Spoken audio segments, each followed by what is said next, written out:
जय हिंद दोस्तों। इस वीडियो में हम लोग टारगेट के objective question and answer model paper के साथ जितना भी दिया है सबको एक ही वीडियो में कवर करने वाले हैं। तो चलिए देर न करते हुए शुरू करते हैं। पहला नंबर क्वेश्चन है कि 100 अभाज्य संख्याओं का मौसा क्या होता है। तो 100 जब भी इस प्रकार के एक नंबर क्वेश्चन दिया है 100 अभाज्य संख्याओं का मौसा क्या होगा, तो जब भी इस प्रकार के क्वेश्चन दे देगा तो इसका आंसर आप लोग एक मारिएगा। दूसरा नंबर क्वेश्चन है, यदि दो संख्याओं का गुणनफल 2166 है एवं उनका मौसा 19 है तो उसका लौसा क्या होगा। तो लौसा निकालने का जो फार्मूला है या तो उस पर बना सकते हैं या गुणनखंड विधि से निकाल कर उस तरीका से भी बना सकते हैं। तो चलिए हम दोनों पहले फार्मूला पर बना के देखते हैं, उसके बाद हम गुणनखंड विधि से देखेंगे। तो चलिए शुरू करते हैं। यह जो क्वेश्चन है आपका, दो संख्याओं का गुणनफल 2166 एवं उनका मौसा 19 है तो उनका लौसा ज्ञात कीजिए।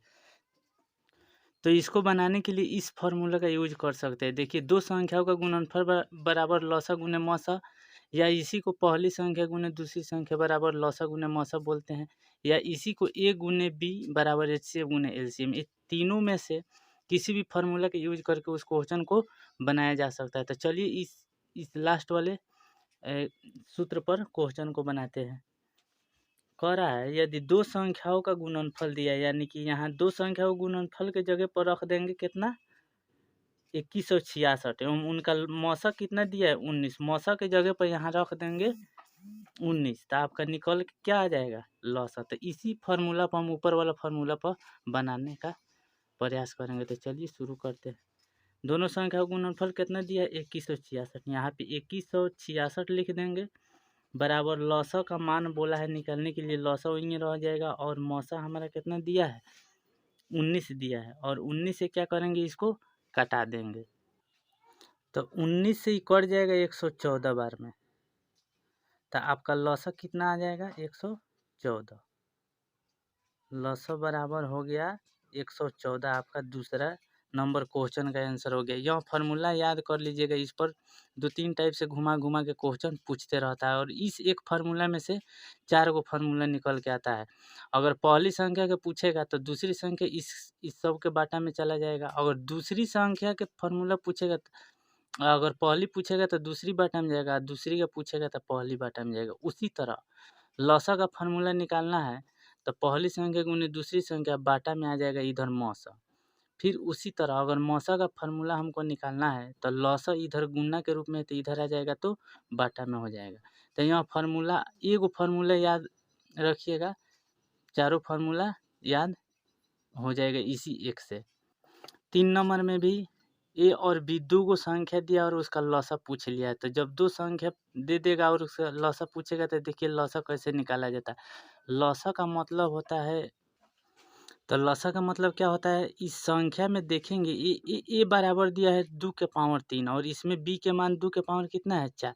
तो जो सबसे बड़ा घात वाला संख्या होता है और दोनों में मिलना चाहिए, जो सबसे बड़ा घात होता है वही लौसा में लिखते हैं। तो 2 के पावर 4 लिख दिए यहाँ पे। उसके बाद 3 में देखिए 3 इसमें भी है और इसमें 3 नहीं है, तो 3 को भी लिख लेंगे, यहाँ पे 3 लिख लिए हैं। उसके बाद 5 देखिए, 5 5 दोनों में मिल रहा है तो इसका मतलब ए को 5 लिखाएगा, 5 भी यहाँ लिख लिए।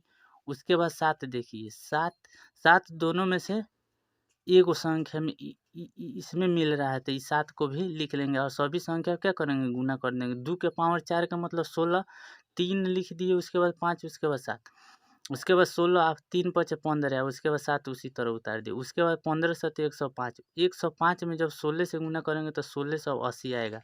आपका इसका डी नंबर ऑप्शन हो जाएगा इस क्वेश्चन का आंसर, तीसरा नंबर। और चौथा देखिए, कह रहा है यदि m एक धनात्मक पूर्णांक है तो धनात्मक विषम पूर्णांक का रूप क्या होगा। तो जब भी इस प्रकार की संख्या देगा तो इसका आंसर 4m+1 मारिएगा, क्योंकि देखिए इसमें धनात्मक विषम पूर्णांक बोला है। धनात्मक विषम पूर्णांक यानी विषम संख्या, इसमें अगर m के मान हम 1 रखते हैं 4m+1, तो यानी कि 4 गुने 1 आ +1, 4 एकम 4 आ +1, 4 गो एगो 5 गो, धनात्मक विषम पूर्णांक आया कि नहीं। अगर इसी में अगर हम 2 रखेंगे तो 4 दूनी 8 है 1 9, यह भी विषम पूर्णांक आया। अगर 2 रखेंगे तो 2 चौका 3 रखेंगे, 3 चौका 12 1 13, यानी कि ये सब क्या आ रहा है, धनात्मक विषम पूर्णांक। तो अतः कोई धनात्मक विषम पूर्णांक होगा तो किस रूप में होगा, 4m+1 के रूप में। ये ऑप्शन से बनाने वाला क्वेश्चन है। चारों ऑप्शन में देखेंगे ट्राई करके कि किस पर धनात्मक विषम पूर्णांक आ रहा है। इसमें देखिए, इसमें आंसर आपका नहीं आएगा। अगर 1 रखेंगे तो 4 एकम 4 आ 2 6, ये तो होगा नहीं। इसमें क्या है, 4m+4। अगर इसमें 1 रखेंगे तो 4 एकम 4 4 8, ही तो सम धनात्मक सम पूर्णांक आ जा रहा है। इसमें भी धनात्मक सम पूर्णांक आई बोला है, धनात्मक विषम पूर्णांक। तो धनात्मक विषम पूर्णांक किस रूप में होता है, 4m+1 के रूप में।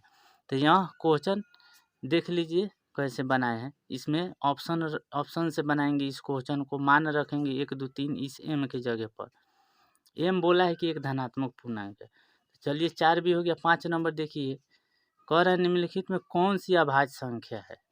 सबसे पहले यह जान लेते हैं कि अभाज्य संख्या क्या होता है। अभाज्य संख्या किसे कहते हैं, तो जो संख्या एक और स्वयं के अलावा किसी भी अन्य संख्या से नहीं कटता है उसे ही अभाज्य संख्या कहते हैं। तो एक से कटना चाहिए, एगो अपने आप से कटना चाहिए, वह अभाज्य संख्या होता है। तो इसमें पूछा है कि कौन अभाज्य होगा, तो 27 तो 3 से कट जा रहा है, तो ये तो भाज्य संख्या हो गया। 35 भी 5 से 7 से कट रहा है, तो ये भाज्य संख्या हो गया। 13 एक स्वयं से कटेगा, एगो 1 से कटेगा और एगो 13 ही से कटेगा, यानी कि 1 और 13 से कटेगा। तो इसीलिए यही अभाज्य संख्या हो जाएगा। 56 भी 7 से कट जाएगा और 8 से कट जाएगा। तो अतः कोई अभाज्य संख्या होगा तो कौन होगा इसमें चारों ऑप्शन में, तो 13 हो जाएगा, क्योंकि 13 किसी भी संख्या से नहीं कट रहा है, एक और स्वयं से कट रहा है क्या। उसके बाद चलिए नेक्स्ट क्वेश्चन देखते हैं। कौन निम्नलिखित में कौन अपरिमेय संख्या है। अपरिमेय संख्या किसे कहते हैं, जिस संख्या को p/q के रूप में नहीं लिखा जा सकता है, p/q के रूप में हम नहीं लिख सकते हैं, उसे ही अपरिमेय संख्या कहते हैं। जैसे देखिए, इसमें पूछा है कि कौन अपरिमेय है, तो इस 4 को तो हम √4 को इसी नंबर देखिए, एक ही नंबर ऑप्शन होगा इसका। 4 का वर्गमूल कितना हो जाएगा, 2, और 2 के नीचे क्या होता है, 1 छुपा हुआ होता है, इसे p/q के रूप में लिख सकते हैं। तो यह परिमेय हो गया आपका। सी नंबर क्या हो गया आपका, परिमेय। बी नंबर देखिए, बी में √100 दिया है, 100 का वर्गमूल कितना होता है, 10, और 10 के नीचे कुछ भी नहीं है, 1 छुपा हुआ है, तो इसे p/q के रूप में लिख सकते हैं। इसका मतलब यहाँ भी परिमेय है। इस डी नंबर ऑप्शन देखिए, डी में √16 प्लस √25 दिया है, तो 16 का वर्गमूल कितना होता है, 4 होता है, बीच में प्लस है। 25 के वर्गमूल क्या होता है, 5 होता है। 5 4 9, 9 लिख देंगे, 9 के नीचे 1 छुपा हुआ है, तो इसको भी p/q के रूप में लिख सकते हैं। इसका मतलब यहाँ भी परिमेय संख्या है। यहाँ सी बी और डी नंबर जो क्या है, परिमेय संख्या है। हमसे पूछा है अपरिमेय संख्या कौन है इसमें, तो √17 को p/q के रूप में हम नहीं लिख सकते हैं, क्योंकि यहाँ रूट में है, यहाँ एक अभाज्य संख्या है और रूट में भी है, इसलिए यहाँ एक अपरिमेय संख्या हो गया। अब 7 नंबर क्वेश्चन देखिए, दिया है 144 के अभाज्य गुणनखंड में 2 का घातांक क्या होगा। तो इसको हम 144 का गुणनखंड निकाल लेंगे और देखेंगे उसमें कई गो 2 आ रहा है और उसका पावर कितना आ रहा है। तो चलिए 144 का गुणनखंड यहाँ आप लोग के सामने अभी बनाते हैं। यहाँ 144 हम लिख देते हैं सबसे पहले, और इसका गुणनखंड कीजिए। 2 से काटाइए, 2 7 14, 2 दूनी 4, 2 से 36 दूनी 72, 2 से कटाएंगे 18 दूना 36, फिर 2 से कटाएंगे 2 9 18, फिर 3 से कटाएंगे 3 3 9। हमसे क्या पूछा है, केवल 2 का घातांक पूछा है। तो 2 का 1 2 3 4, 2 के पावर 4 लिखेंगे और गुना 3 के पावर 3 को 2, तो 2 के घातांक कितना आ गया हमारा, 4 आ गया। तो इसका मतलब इस 7 नंबर क्वेश्चन का आंसर क्या हो जाएगा, 4। आप लोग एग्जाम में मारिएगा। उसके बाद 8 में बोला है कौन परिमेय संख्या है, तो परिमेय संख्या जिसे p/q के रूप में लिख सकते हैं। चारों ऑप्शन में देखते हैं कि कौन परिमेय है। तो चलिए यहाँ बारी बारी से देखते हैं। ए नंबर ऑप्शन में दिया है √1/144, तो 1 के वर्गमूल 1 होता है, 144 किसका, इस 144 का वर्गमूल क्या हो जाएगा 12। तो ये 1/12 आया, इसका मतलब इसको P/Q के रूप में लिख सकते हैं। इसको देखिए 50 50 दूना 100, 1/2।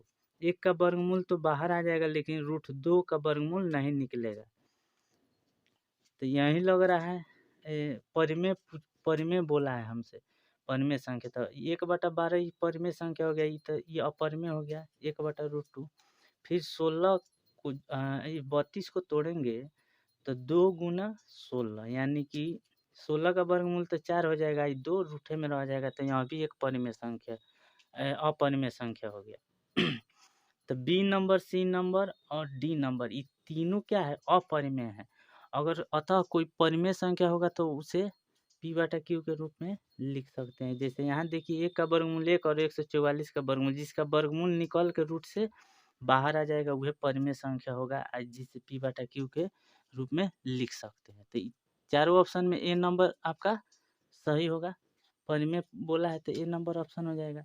उसके बाद 9 नंबर क्वेश्चन देखिए, कौन सा अभाज्य संख्या है। अभाज्य संख्या अभी अभी एक क्वेश्चन इधर ऊपर बनाया है। अभाज्य संख्या किसे कहते हैं, जो एक और स्वयं के अलावा किसी से भी नहीं कटे।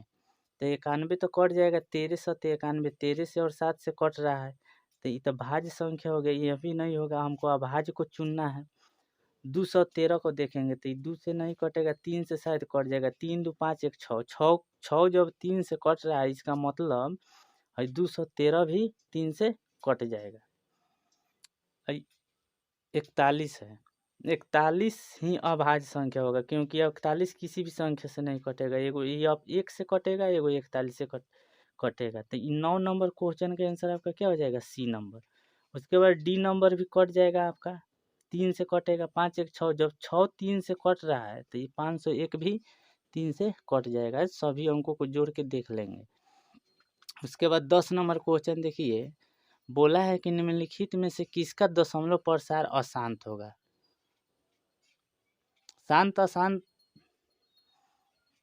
सबसे पहले देखेंगे कि शांत और अशांत, पहले इसके बारे में जान लेते हैं कि क्या होता है, उसके बाद इस क्वेश्चन पर चर्चा करेंगे। तो चलिए आपको बताते हैं। जैसे मान लीजिए यहाँ पे कोई संख्या है, P/Q के रूप में लिख सकते हैं,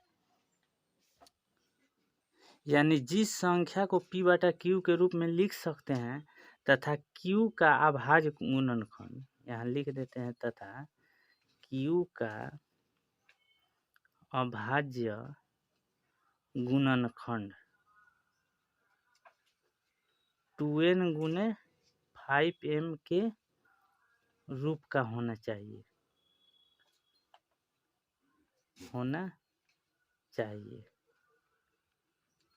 ऊपर वाला संख्या से हमको मतलब नहीं है, केवल नीचे वाला संख्या में देखेंगे कि Q के अभाज्य गुणनखंड में 2n और 5n है कि नहीं। 2n गुने 5m के रूप में अगर आ रहा है कोई संख्या तो क्या होगा, शांत दशमलव होगा, यानी शांत दशमलव, शांत आवर्ती दशमलव। और उसके बाद अशांत कौन होगा, यदि Q के अभाज्य गुणनखंड में अशांत को भी यहाँ देख लेते हैं। देखिए अशांत क्या होता है, Q के अभाज्य गुणनखंड में 2n गुने 5m के रूप का होना जरूरी नहीं होता है, अशांत हो जाता है। यानी कि 2 और 5 के अलावा अगर बाटा में आ रहा है तो वो अशांत हो जाएगा, शांत नहीं रहेगा। हमसे अशांत पूछा है, देखिए इस क्वेश्चन में क्या बोला है कि निम्नलिखित में से किसका दशमलव प्रसार अशांत होगा। तो जो कटने वाला होगा चारों ऑप्शन में, तो उस संख्या को पहले काटा के इसी में चेक कर लेंगे कि कौन कट रहा है। कटने वाला होगा तो काटा देंगे, ऊपर वाला संख्या से हमको मतलब नहीं है, केवल इसके सब P/Q के रूप में, सब परिमेय संख्या के रूप में है। इसमें हमको Q को देखना है, P वाला छोड़ देना है, केवल नीचे वाला संख्या को देखना है, यानी Q वाला। Q अगर 2n गुने 5m के रूप का आता है तो शांत हो जाएगा, जो नहीं आता है वहीं अशांत हो जाएगा आपका। तो चलिए सबसे पहले 23/50 है, P/Q के रूप में इसे लिख सकते हैं। P से मतलब नहीं है हमको, ये कटने वाला भी नहीं है, तो 50 का क्या करेंगे, गुणनखंड निकालेंगे। 25 दूनी 50, 5 25, यानी कि इसको जब तोड़े हैं तो 2 गुने 5 स्क्वायर, यानी कि ऊपर में कितना है इसके 23 है, यानी कि 23/2n×5m के रूप में इसको लिख सकते हैं। तो ई तो हो गया आपका शांत, ई हो गया आपका शांत। ये नंबर आपका शांत हो गया, हमको अशांत पूछा है। बी में दिया है 39/243। बी नंबर भी यहाँ लिख देते हैं 39/43 है। अब इसको कटाएंगे, कटेगा तो कटा देंगे, उसके बाद की वाला संख्या का गुणनखंड निकालेंगे। तो ये दोनों संख्या 3 से कटेगा, 13×3 = 39, 3 × 8 = 24, 3 × 3 = 13/81। अब 81 का क्या करेंगे, इधर गुणनखंड कहीं निकाल लेंगे साइड में। 27 × 3 = 81, 3 × 9 = 27 और 3 × 3 = 9, यानी कि 3 के पावर कितना आया 4। इसको हम लोग ऐसे लिखेंगे 13/3 के पावर 4। तो देखिए ऊपर वाला संख्या p से तो हमको मतलब नहीं है, केवल नीचे वाला में अगर 2n×5m, तो देखिए इसमें क्या आया है 2n×5m के रूप का ई नहीं है, इसलिए यहाँ क्या होगा अशांत हो जाएगा। ई हो जाएगा आपका अशांत आवर्ती दशमलव, अशांत आवर्ती दशमलव यहाँ लिख देते हैं। आपका 2 नंबर ऑप्शन हो जाएगा इस क्वेश्चन का आंसर। देखिए यह 2n×5m के रूप का नहीं है, क्योंकि इसके बाटा में q का आभाज्य गुणनखंड 2n×5m के रूप का थोड़े है, 3 के पावर 4 आ गया है। यानी शांत का मतलब हुआ जिसके बाटा में 2 और 5 रहना चाहिए। अगर 2, 5 के अलावा कोई दूसरा संख्या आ जा रहा है तो वो अशांत हो जाएगा। तो इस क्वेश्चन का आंसर आपका बी नंबर ऑप्शन हो जाएगा। बी में दिया है 39/243। तो अशांत हमसे पूछा है किसका दशमलव प्रसार अशांत है, तो बी नंबर ऑप्शन इसका हो जाएगा। उसके बाद 11 का बोला है एक अशून्य परिमेय और एक अपरिमेय संख्या का गुणनफल क्या होता है। तो चलिए इसको भी बनाकर बता देते हैं आपको। एक अशून्य परिमेय लेना है। मान लीजिए 4 एक अशून्य परिमेय संख्या है और √5 एक परिमेय संख्या है। यही ना बोला है हमसे कि एक अशून्य परिमेय संख्या एक अपरिमेय संख्या का गुणनफल क्या होगा। √5 एक अपरिमेय संख्या है तथा 4 एक परिमेय संख्या है, दोनों को गुना करेंगे तो देखिए कितना आ रहा है। तो 4√5 जो कि क्या आ रहा है, जब एक परिमेय एक अपरिमेय को गुना करेंगे तो परिमेय आएगा कि अपरिमेय आएगा, तो अपरिमेय संख्या आ रहा है, क्योंकि 4√5 क्या है, यह भी एक अपरिमेय संख्या है। तो यही तो क्वेश्चन हमसे पूछा है कि जब भी मान लीजिए कि 2 एक परिमेय संख्या है और हमको इसमें गुना करना है 2√3 से, तो 2 दूना 4√3 आ गया। तो यहाँ भी एक अपरिमेय संख्या ना आया, यहाँ भी एक अपरिमेय संख्या आया। तो जब भी इस टाइप के क्वेश्चन पूछेगा कि एक अशून्य परिमेय एक अपरिमेय संख्या गुणनफल क्या होगा, तो वो हमेशा क्या होगा, क्या होगा, हमेशा अपरिमेय आएगा। इसका हमेशा अपरिमेय आंसर में मारिएगा लोग। 11 का इस 11 नंबर क्वेश्चन का आंसर क्या हो जाएगा, बी नंबर, हमेशा अपरिमेय आएगा। उसके बाद क्वेश्चन है 12 नंबर 45 एवं 60 का मौसा क्या होगा, यानी HCF पूछा है। तो HCF निकालेंगे भाग विधि से, जल्दबाजी में निकाल लेंगे इस क्वेश्चन का आंसर। 45 और 60 का 45 से 60 में भाग कर देंगे, भाग विधि से HCF निकालिएगा। 45 से कम 45 घटाएंगे 15 और 45 से 15 में भाग नहीं जाएगा, इसको भाजक बनाएंगे और 45 को भाज बनाएंगे। इसमें भाग करेंगे 15 × 45 पूरा कट के शेषफल 0 आ गया। इसका मतलब अंतिम बेर जवना से कटता है वहीं इसका मौसा हो जाएगा। अंतिम बेर किससे कटा है, 15 से। तो इस क्वेश्चन का आंसर क्या हो जाएगा आपका, 15 हो जाएगा। 45 एवं 60 का मौसा 15। चलते हैं फिर नेक्स्ट क्वेश्चन की तरफ। 13 में दिया है कि π/3 क्या है। π/3 क्या है, परिमेय संख्या है कि अपरिमेय संख्या है कि पूर्णांक संख्या कि इनमें से कोई नहीं होगा। तो जब भी इस प्रकार के क्वेश्चन दे तो पाई का मान देखिए, पाई हमेशा अपरिमेय होता है। जिसमें भी पाई रहेगा तो वो अपरिमेय मारिएगा ऑप्शन में, अपरिमेय संख्या। अब पाई के मान कितना होता है, 22/7। ये दोनों क्वेश्चन हमेशा आपको एग्जाम में पूछते रहता है, तो इसको हमेशा दिमाग में बैठा लीजिएगा और इसको याद कर लीजिएगा। पाई जो होता है अपरिमेय संख्या होता है तथा पाई का मान 22/7 जो होता है वह अपरिमेय संख्या होता है। इसको दिमाग में रखिएगा, दोनों में कन्फ्यूजन में मत पड़िएगा लोग, एकदम इसको याद कर लीजिए। पाई जो होता है अपरिमेय होता है तथा पाई का मान कितना होता है 22/7, यहाँ परिमेय होता है। तो देखिए पाई/3 क्या, इसमें पाई लगा दिया था, इसका आंसर क्या होगा, अपरिमेय होगा।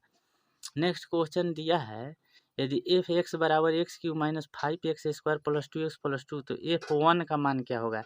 यानी कि इसमें देखिए इस x के जगह पर इसमें कितना दे दिया है, 1 दे दिया है। इसका मतलब इस सभी x के जगह पर कितना रखेंगे हम, इस x के जगह पर, इस x के जगह पर, इस x के, सभी x के जगह पर 1 रखेंगे। इसको सोल्व करेंगे जी, इसका आंसर कितना आएगा। तो चलिए बनाते हैं, पहले समीकरण लिख लेते हैं। यहाँ पे दिया है एफ एक्स बराबर x Q minus 5x² plus 2x plus 2 दिया है, और F1 के मान पूछ रहा है, यानी कि F1, यानी कि इस x के जगह पर 1 रखेंगे, सभी x के जगह पर भी 1 के पावर 3 माइनस 5 गुने इस 1 के पावर कितना देंगे, पावर 2 है तो 2 प्लस 2 गुने इस x के जगह पर भी 1 रखेंगे, यहाँ 2 है। 1 का क्यू करेंगे तो 1 आएगा, 1 का स्क्वायर करके 5 से गुना करेंगे तो 5 आएगा, 2 एकम 2 प्लस है, पहले से 2 है, इसको होता है सभी जोड़ वाला संख्या को पहले जोड़ लेंगे, 2 2 4 1 5, आई माइनस में 5 है, इसके आगे माइनस है, तो 5 में से 5 घटाएंगे तो कितना आ जाएगा 0। इसका मतलब F1 के मान कितना आएगा हमारा 0 आएगा। ये 14 नंबर क्वेश्चन का आंसर ये नंबर ऑप्शन हो जाएगा। 15 नंबर क्वेश्चन देखिए क्या बोला है, 0.7 के पावर रेकरिंग, यहाँ पे 0.7 का ऊपर रेकरिंग दिया था, इसका आंसर क्या होगा। तो चलिए इसको लिख लेते हैं, उसके बाद बनाते हैं 0.7, इसके ऊपर ऐसे रेकरिंग दिया। तो इसको मालूम है कैसे बनाया जाएगा, देखिए क्या करते हैं। इस टाइप के जब भी क्वेश्चन दे दे तो जिस पर रेकरिंग होता है उसको ऊपर रखते हैं, और जावना जय गो संख्या पर रेकरिंग होता है उसके बदले में हम बाटा में 9 लिखते हैं, और जिस पर रेकरिंग नहीं होता है उसके बदले में क्या 0 लिखते हैं। तो एगो संख्या पर रेकरिंग है, एक एगो संख्या दिया है, तो इसका मतलब एगो खाली 9 रहेगा। अगर इस पर अगर बाद में कोई संख्या रहता 2 3 5 तो उतना 0 बैठाते। अगर मान लीजिए कि यहाँ 2 दिया 0.7, इसका पावर रेकरिंग है तो 7, अब बाटा में यहाँ पे 9 एगो लिख देंगे, और मान लो कि यहाँ पे 2 पर रेकरिंग नहीं है, तो इस 2 के बदले में हम क्या लिखेंगे 0 बैठा देंगे यहाँ पे। तो इस टाइप का क्वेश्चन जब भी पूछेगा तो बाटा में क्या लिखेंगे, रेकरिंग के बदले में 9 लिखते हैं। जय गो संख्या पर रेकरिंग रहेगा ऐसे उसके बदले में 9 लिखते हैं।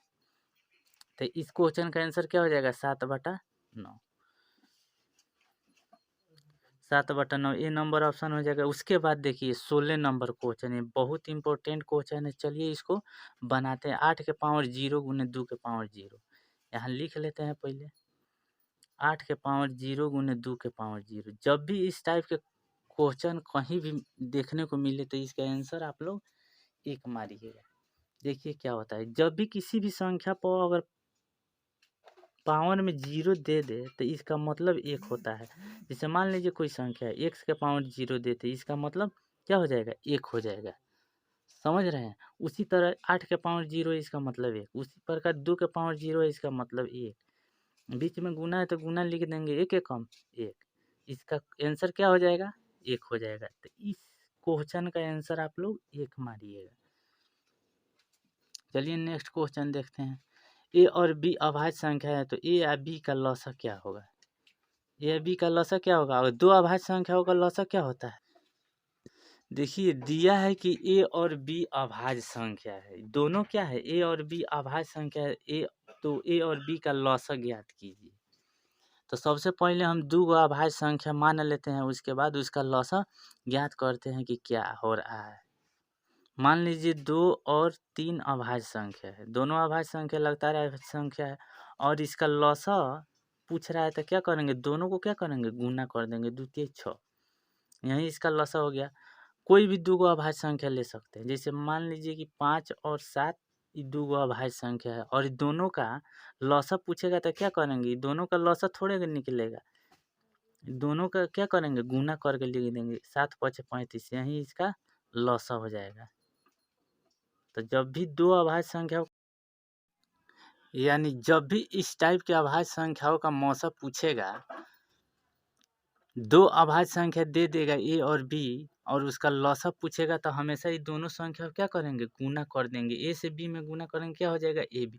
उसके बाद नेक्स्ट क्वेश्चन है, निम्नलिखित में कौन अभाज्य संख्या है। इस टाइप के क्वेश्चन हमेशा पूछते आ रहा है। तो ये क्वेश्चन हमको लगता है कि इस एग्जाम में आप लोगों को जरूर रहेगा इस टाइप के क्वेश्चन। देखिए फिर से एक क्वेश्चन आपको पूछ देगा कौन अभाज्य संख्या है, तो जो एक और स्वयं के अलावा किसी से नहीं कटता है वही अभाज्य होता है। 15 तो 3 और 5 से कट जा रहा है तो भाज्य हो गया।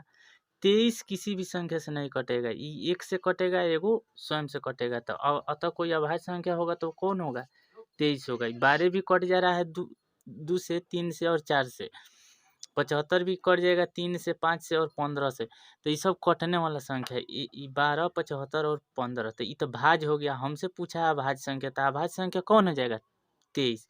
उसके बाद नेक्स्ट क्वेश्चन है कौन परिमेय संख्या। इस टाइप के क्वेश्चन एक हम लोग देख लिए हैं, फिर पूछ दिया है, तो चलिए इसको भी देखते हैं। परिमेय संख्या किसे कहते हैं, जिसे P बटा Q के रूप में लिखा जा सकता है। तो देखिए कि लग रहा है कि अपरिमेय है, इसको P बटा Q के रूप में हम नहीं लिख सकते हैं। √5 भी एक अपरिमेय संख्या है, हमको खोजना है कौन परिमेय संख्या है।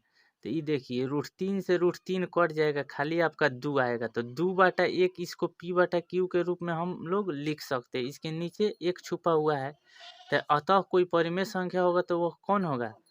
भले देख के लग रहा है कि अपरिमेय, लग रहा है कि यह अपरिमेय संख्या है, लेकिन इसको जब बनाए हैं तो क्या आया है 2/1, यानी कि P बटा Q के रूप में हम इसको लिख सकते हैं। तो अतः कोई परिमेय संख्या है तो वह 2√3/√3, क्योंकि √3 से √3 कट जाएगा। यहाँ भी अपरिमेय है, यहाँ भी अपरिमेय, यहाँ भी परिमेय। हमको खोजना था परिमेय संख्या। तो परिमेय संख्या इसमें कौन हो गया, C number option, 2√3 √3। 20 number question है, यदि 65 तथा 117 का मौसा 65 m - 117 के रूप में है तो m का मान क्या होगा। देखिए यह जो क्वेश्चन है आपका, ये बहुत इंपॉर्टेंट क्वेश्चन है। यदि 65 तथा 117 का मौसा 65 m तथा 117 के रूप में है तो m के मान पूछा है। जब भी इस टाइप के क्वेश्चन पूछे, मौसा दे के मौसा m का मान निकालने के लिए या लौसा दे के m का मान निकालने के लिए, तो ज़्यादा कुछ नहीं करना है। बस इसका एक ही नियम है, मौसा बराबर मौसा कर दीजिएगा या लौसा बराबर लौसा कर दीजिएगा। अगर लौसा पूछेगा तो लौसा बराबर लौसा कर देंगे और मौसा बराबर मौसा, यानी HCF बराबर HCF। तो सबसे पहले हम क्या करेंगे कि यह जो दो संख्या है 65 और 117, इसको सबसे पहले गुणनखंड विधि या भाग विधि से इसका मौसा निकाल लेंगे। तो गुणनखंड इसका 65 को तोड़े हैं तो 5 × 13, यानी कि 13 × 5 = 65। उसी प्रकार 3 × 9, 9 से 13 × 9 = 117, यानी कि दोनों में जो संख्या मिलेगा वही इसका मौसा हो जाएगा। तो दोनों में कौन संख्या मिल रहा है, 13। तो हम एक विधि से इसका मौसा कितना निकाल लिए, 13 मौसा हम निकाल लिए। देखिए जब हम इस दोनों संख्या का मौसा निकाले हैं तो 13 आया है। कितना आया है, 65 और 17 का मौसा 13।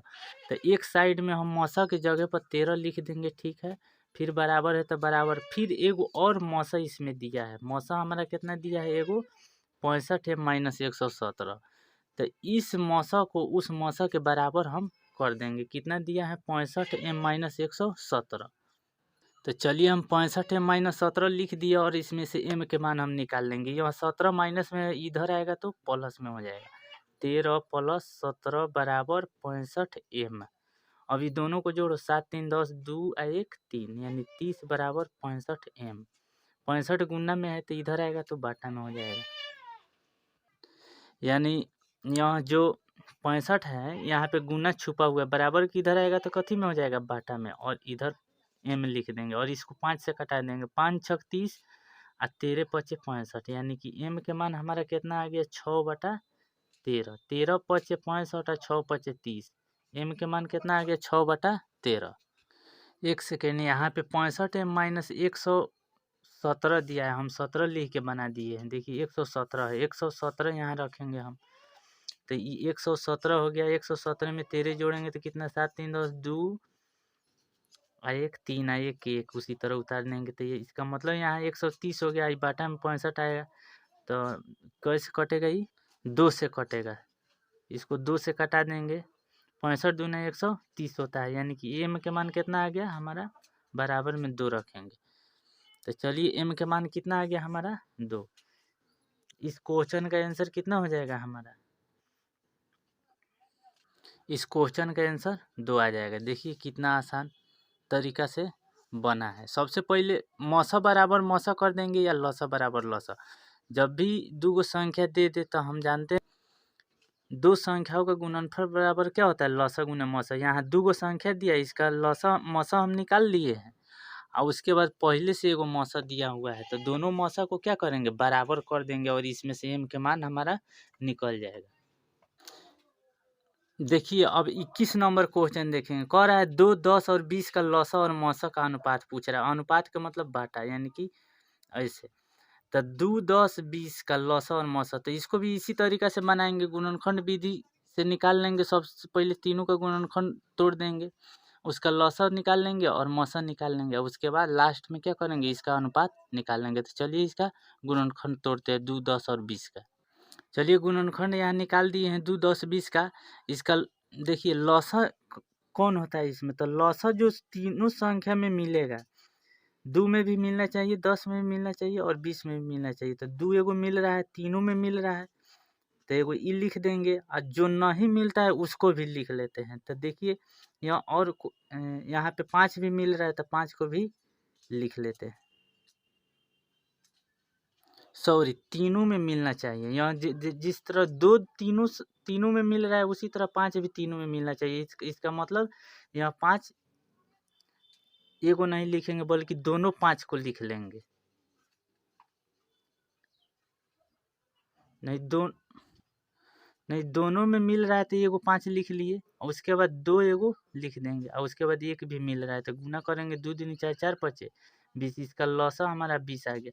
यानी कि तीनों में मिलना चाहिए, चाहे कम से कम 2 गो संख्या में मिलना चाहिए। तो 5 2 गो में मिल रहा है तो 5 भी लिख लिए। उसके बाद क्या मिल रहा है, जो नहीं मिलता है उसको भी लिखते हैं, जो मिलता है उसको भी लिखते हैं। तो ऐसे समझेंगे इसको। तो 2 देखिए सभी मिल रहा है तो एगो 2 लिख दिए। 5 2 गो संख्या में मिल रहा है, 10 और 20 में, तो एगो 5 लिख लिए। और जो नहीं मिल रहा है उस सबको भी लिख लेंगे। एक को लिखो चाहे मत लिखो, उससे मतलब इसमें नहीं होता है। तो 2 दूनी 4, 4 पचे 20, इसका लौसा हो गया। मौसा देखिए जो तीनों में मिलता है वही मौसा होता है। तो तीनों में कौन संख्या मिल रहा है, खाली 2 मिल रहा है, तो हमारा लौसा 20 आ गया, मौसा 2 आ गया। तो इसका फिर पूछ लिया है कि अनुपात क्या होगा, लौसा और मौसा का अनुपात।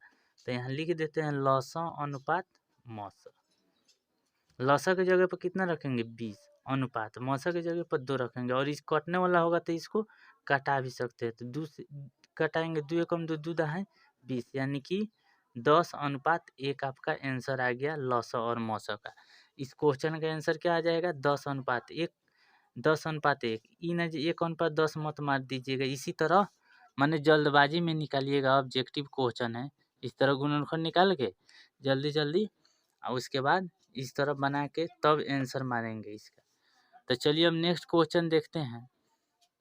कह रहा है सबसे छोटी भाज्य संख्या और सबसे छोटी भाज्य संख्या और छोटी अभाज्य संख्या का मौसा कितना होगा।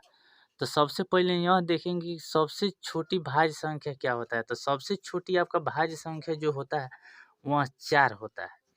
और उसके बाद बोला है कि छोटी अभाज्य संख्या का मौसा क्या होगा। सबसे छोटी अभाज्य संख्या 2 होता है। और दोनों का क्या पूछा है हमसे, मौसा पूछा है। तो मौसा किस तरह निकाल लेंगे, भाग विधि से निकाल लेंगे। 2 दूना 4, अंतिम बेर यही शुरू का भाजक है और अंतिम भाजक भी यही है, तो इसका मौसा क्या हो जाएगा हमारा, 2 हो जाएगा। इस क्वेश्चन का आंसर 2, 22 नंबर का 2। उसके बाद देखिए 23 में कह रहा है 2 लगातार संख्याओं का मौसा क्या होगा। कोई भी 2 लगातार संख्या ले लेंगे और उसका मौसा निकाल के देखेंगे कितना आ रहा है, 0 आ रहा है कि 1 आ रहा है कि 2 आ रहा है कि 4। तो चलिए इसको बनाते हैं। कोई भी लगातार 2 गो संख्या, जिसे मान लीजिए कि 2 और 3 हम ले लिए, लगातार संख्या इसका मौसा क्या करेंगे, तो 2 का मौसा अगर हम गुणनखंड तोड़ते हैं तो 2 गुने 1 और 3 का गुणनखंड तोड़ेंगे तो 3 गुने 1, तो दोनों में 1 मिल रहा है, इसका मौसा कितना हो गया, 1 आ गया। उसी प्रकार कोई और संख्या 2 को लेते हैं, जैसे मान लीजिए लगातार हम 4 और 5 ले लिए, 4 5 हो गया, इसका गुणनखंड तोड़ेंगे 2 गुने 2 गुने 1, 5 का गुणनखंड तोड़ेंगे तो कितना होगा, 5 गुने 1, यानी कि 1 मिल रहा है दोनों में, तो मौसा जो मौसा कौन होता है, जो दोनों में मिलता है वही मौसा होता है, दोनों संख्या में। तो चारों में मिल रहा है और पाँचों में मिल रहा है, तो इसका मौसा क्या हो जाएगा, 1। जब भी इस टाइप के क्वेश्चन पूछ दे आपसे कि सबसे छोटी भाज्य संख्या और सबसे छोटी अभाज्य संख्या का मौसा क्या होगा, तो इसका आंसर हमेशा 1 मारिएगा। चलिए यहाँ भी क्वेश्चन हो गया। अब 23 नंबर देखिए, कह रहा है 2 लगातार संख्या का मौसा, सॉरी यहीं तो बनाए हैं, शायद यहीं होगा, अभी 23 नंबर बनाए हैं। 2 लगातार संख्या का मौसा क्या होगा, तो यहाँ 2 लगातार संख्या बनाए थे ना, 2 3 लेकर और 4 5 का, तो कितना मौसा आ रहा था, 1 आ रहा था, 23 हो गया। 24 देखिए, 5005 के कितने अभाज्य गुणनखंड है, तो 5005 का अभाज्य गुणनखंड निकालेंगे, उसके बाद इसको आगे बढ़ेंगे। तो चलिए बनाते हैं। तो देखिए यहाँ 5005 लिख दिया और सब इसको कटाने का प्रयास करेंगे। कैसे कटेगा ये, इसको पहले 5 से कटाते हैं, 5 एकम 5 00, 5 एकम 5। क्वेश्चन में आपसे पूछा है कि 5005 के कितने अभाज्य गुणनखंड है, तो 5005 का सबसे पहले क्या करेंगे, गुणनखंड निकाल लेंगे और उसके बाद देखेंगे कई गो संख्या से कट रहा है। तो चल इसका देखिए अभाज्य गुणनखंड निकाले हैं 5005 का, तो कई गो संख्या से कट रहा है, एगो 5 से कट रहा है, एगो 7 से, 11 से, उसके बाद 13 से, तो कई गो अभाज्य गुणनखंड है, 1 2 3 4, 4 गो। इसका आंसर क्या हो जाएगा, 4। इस क्वेश्चन का आंसर आपको 4 मार के आइएगा एग्जाम में, अगर पूछ दे तो चलिए 25 नंबर एक और क्वेश्चन देख लेते हैं।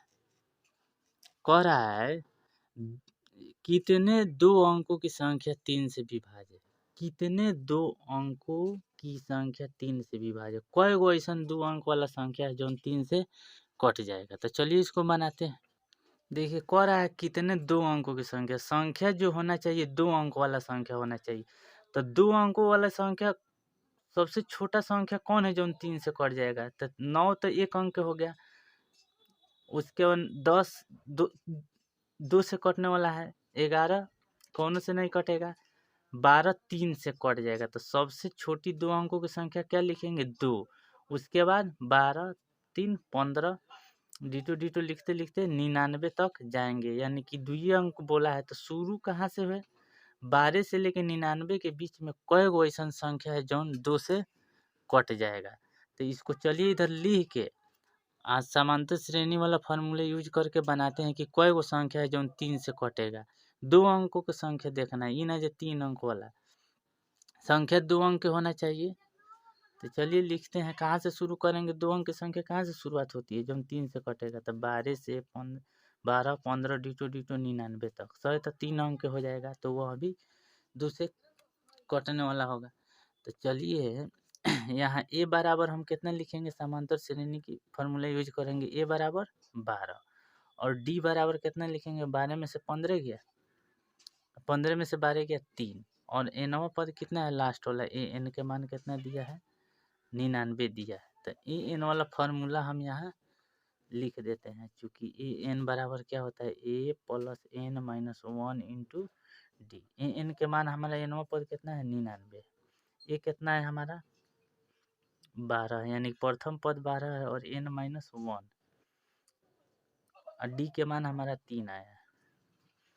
99 12 प्लस में तो इधर आके माइनस में, बराबर n माइनस 1 इंटू 3, घटा देंगे, 9 में से 2 गया 7, 9 में से 1 गया 8, उसके बाद क्या करेंगे, n माइनस 1 आज 3 गुना में है इधर, तो इधर आके कथी में हो जाएगा, बाटा में, 87 बाटा 3 बराबर n माइनस 1, 3 से कटा, 3 दूना 6, 3 नवा 27, यानी कि 29 बराबर n माइनस 1, 29 बराबर n माइनस 1, और माइनस में 1 है इधर आके प्लस में, 29 प्लस 1 यानी कि n के मान कितना आ गया 30, n के मान हमारा 30 आ गया। तो कई गो संख्या है, कह रहा है कितने 2 अंकों की संख्या है 3 से विभाजित? 2 अंकों वाला कई गो संख्या है? तो 30 गो संख्या है। इस क्वेश्चन का आंसर ऑप्शन बी नंबर हो जाएगा। इतना ही रहने देते हैं इस वीडियो में। नेक्स्ट क्वेश्चन जो होगा वो अगले वीडियो में लेकर आएंगे। एक दिन में इतना ही पढ़िए, अच्छा रहेगा। और एग्जाम की दृष्टि से यह क्वेश्चन बहुत इम्पोर्टेंट है। इस टारगेटे में से सब क्वेश्चन आता है। इसको जो पूरा क्वेश्चन बढ़िया से पढ़ लिया, वो समझिए कि एग्जाम में ज़रूर बेहतर करके आएगा।